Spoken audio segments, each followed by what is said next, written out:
Hello every one. ഇന്നെന്താ പ്രത്യേകത എന്നല്ലേ? ഇന്ന് ഒക്ടോബർ 2. ഇന്ന് മുതൽ ഇവിടെ ദസറ സെലിബ്രേഷൻസ് തുടങ്ങുകയാണ്. അതായത് ഇന്ന് കർത്തവാവല്ലേ, എന്നാണ് തുടങ്ങുക. അതിൻ്റേതാണ് കേട്ടോ ഈ ലൈറ്റിംഗ് ഒക്കെ. പിന്നെ ഇതെങ്ങനെയാണെന്ന് വെച്ചാൽ ഈ നമ്മൾ അത്തപ്പൂക്കെ ഇടുന്ന പോലെ ഇവർ പ്ലേറ്റിനകത്തിൽ പൂവും കൊണ്ടൊരു ഇതുണ്ടാക്കും. ഒരു വീട്ടിൽ നിന്ന് രണ്ടെണ്ണം ഉണ്ടാക്കും, വലുതും ചെറുതുമായിട്ട്. ബതക്കമ്മ എന്നാണ് പറയുന്നത്. ഇത് കണ്ടോ, ഇതിപ്പോൾ ഞങ്ങളുടെ വീടിന് മുന്നിലാണേ. ഒരെണ്ണം വലുതും ഒന്ന് ചെറുതും. ഇതിൻ്റെ ഇടയ്ക്കിരിക്കുന്ന പർപ്പിൾ കളർ പൂ കണ്ടില്ലേ, അത് നമ്മുടെ ചീരച്ചെടിയുടെ പൂ പോലൊക്കെ ഇരിക്കും. അതിനെന്തോ പേരുണ്ട്, ഞാൻ മറന്നുപോയി. അതും ആ പാത്രത്തിരിക്കുന്നത് പ്രസാദമായിരിക്കും. എന്തെങ്കിലും ഇച്ചിരിയും കൊണ്ടുപോകും ആർക്കെല്ലാം ദൈവത്തിന് പ്രസാദം കൊടുക്കുന്ന പോലൊക്കെ. ഇങ്ങനെ ചുമന്ന ഇതൊക്കെ മണ്ണൊക്കെ തേച്ചിട്ട് അതിൻ്റെ മണ്ടയ്ക്ക് മുഗ്ഗ് വരച്ചിട്ട് അതിൻ്റെ മണ്ണിലാണെങ്കിൽ ഇത് വെക്കുക.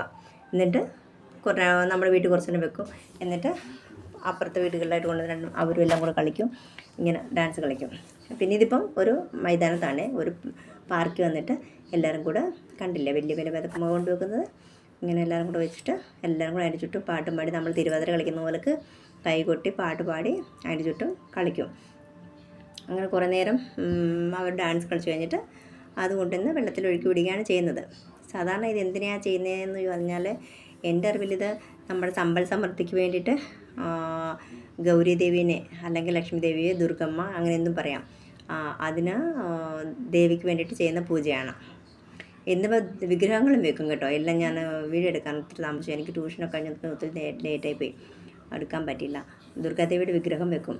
10 ദിവസത്തെ പൂജയും കഴിഞ്ഞിട്ട് അതും കൊണ്ട് നിമജ്ജനം ചെയ്യുന്ന ഞാൻ കാണിച്ചു തന്നില്ലായിരുന്നോ, വിനായക വിഗ്രഹം കൊണ്ട് നിമജ്ജനം ചെയ്യുന്നത്. ആ വിഗ്രഹം വെക്കുന്നതും പൂജയും കാര്യങ്ങളൊക്കെ അതുപോലൊക്കെ തന്നെ ഇതും 10 ദിവസം ഞാൻ ദുർഗാദേവിയെ വെച്ചിട്ട് പൂജയുണ്ട്. ദുർഗാഷ്ടമി അല്ലേ.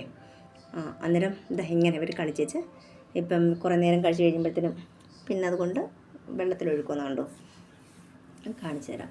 ഇങ്ങനെ ഓരോരുത്തരും അവരവരുടെ വീടിൻ്റെ മുന്നിലും വെച്ച് പിന്നെ ഇങ്ങനെ പാർക്കിലൊക്കെ പോയിട്ട് ഗ്രൂപ്പായിട്ട് കളിക്കും. എല്ലാവരും ഒന്നിച്ചും കളിക്കും. ഇന്നത്തേനെക്കാട്ടിലും ലാസ്റ്റ് ദിവസത്തെ കാണിച്ചിട്ട് നല്ല ഭംഗിയായിരിക്കും കേട്ടോ.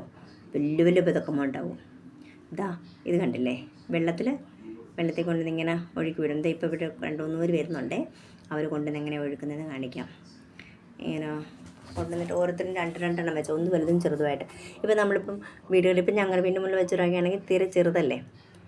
അപ്പോൾ ഇവിടെ അടുത്തായിട്ട് ഒന്നും ഇല്ലാത്തതുകൊണ്ട്, വെള്ളമൊന്നും ഇല്ലാത്തതുകൊണ്ട് അവർ കണ്ടില്ല, ഇങ്ങനെ കൊണ്ടുവന്നിട്ട് ഇങ്ങനെ 3 പ്രാവശ്യം ഇങ്ങനെ തട്ടിവിടും. പിന്നെ ബതക്കമ്മ ഇപ്പം പോ, അടുത്ത വർഷം ഞങ്ങളുടെ വീട്ടിൽ തന്നെ വരണേ എന്ന് പറഞ്ഞിട്ട്, അതായത് ലക്ഷ്മി ദേവിയെ ഇപ്പം പോ, അടുത്ത വർഷം എൻ്റെ വീട്ടിലേക്ക് തന്നെ വരണേ ലക്ഷ്മി എന്ന് പറഞ്ഞ് വിടുകയാണ്.